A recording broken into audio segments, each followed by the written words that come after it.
Ahora es acerca de segmentos y ángulos. En clases anteriores ya vimos todo acerca de los segmentos. En esta clase veremos acerca de los ángulos y su clasificación. Los ángulos se clasifican según su apertura, según su suma o según su posición. Clasificación según su apertura. Dependiendo de la apertura del ángulo, el ángulo puede ser agudo, recto, obtuso o llano. El ángulo agudo es aquel que mide menos de 90 grados y más de 0 grados. Aquí tenemos algunos ejemplos de ángulos agudos.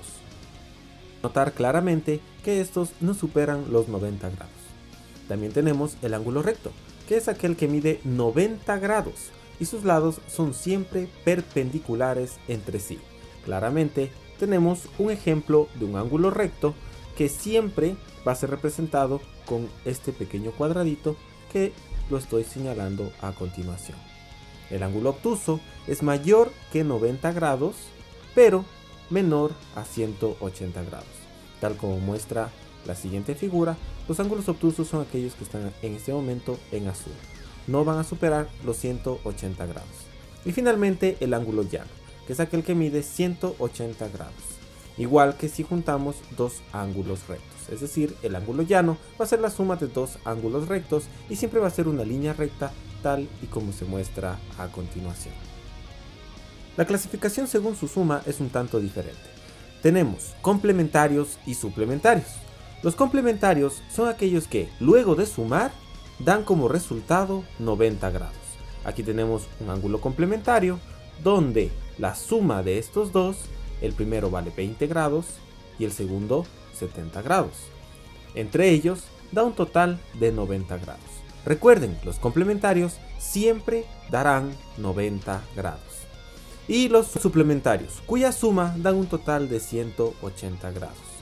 Como tenemos aquí el ejemplo, donde el primer ángulo mide 20 grados y el segundo ángulo mide 160, dando como resultado 180 grados, es decir, una línea recta. Complementarios 90 grados, suplementarios 180 grados. Finalmente tenemos la clasificación según su posición. Pueden ser consecutivos, adyacentes o también opuestos por el vértice. Los consecutivos son aquellos que tienen un vértice o un lado en común. Pero hay que tomar en cuenta que si se los suma, no van a superar los 180 grados. Aquí tenemos un ejemplo de ángulos consecutivos. Siempre tienen un vértice, un punto en común y también una pequeña línea en común. Sin embargo, si se suma estos dos ángulos, tanto el ángulo 1 como el ángulo 2, no van a superar los 180 grados. Los ángulos adyacentes tienen en común el vértice y uno de los lados. Es decir, también pueden ser considerados como consecutivos.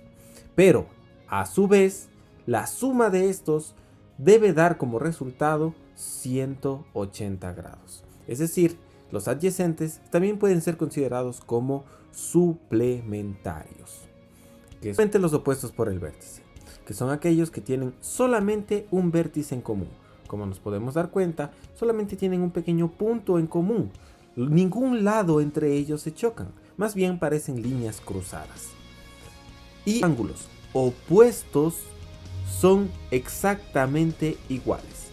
Es decir, este ángulo de 38 grados va a ser idéntico al ángulo que se encuentra frente, que también mide 38 grados.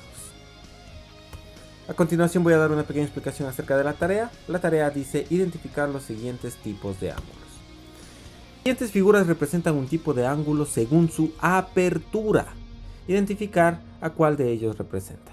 En este primer ejercicio deben identificar si se trata de un ángulo agudo, obtuso, recto o llano. En el segundo ejercicio me dice las siguientes figuras representan un tipo de ángulo según su suma o posición. Identificar a cuál de ellos representan. Aquí solamente tenemos 4 ejemplos diferentes. Hay que tomar en cuenta que un ángulo consecutivo puede también ser un ángulo adyacente o a su vez un ángulo suplementario o complementario.